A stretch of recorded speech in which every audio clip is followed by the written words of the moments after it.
April 27 മോണ്ട് സെറാറ്റ് മാതാവ്.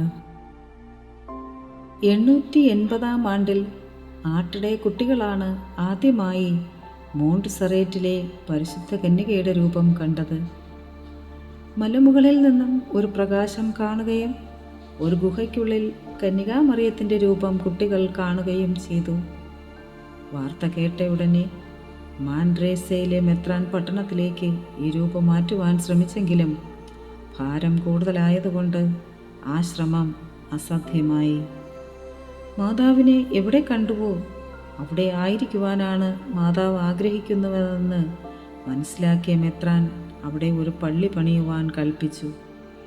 മാതാവിൻ്റെയും ഉണ്ണി ഈശോയുടെയും മുഖത്തിൻ്റെ കറുത്ത നിറത്തിനു കാരണം മെഴുകുതിരി കത്തിയതിൻ്റെ പുകയടിച്ചതാണെന്ന് പറയപ്പെടുന്നു.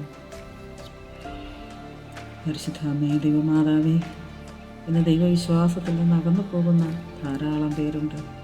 അവർ ദൈവസ്നേഹത്തിൽ ആശ്രയിച്ച് പരസ്പരം സ്നേഹിച്ചും സഹകരിച്ചും ജീവിക്കുവാൻ വേണ്ട കൃപ നൽകി അനുഗ്രഹിക്കണമേ എന്ന് അമ്മയോട് ഞങ്ങൾ പ്രാർത്ഥിക്കുന്നു.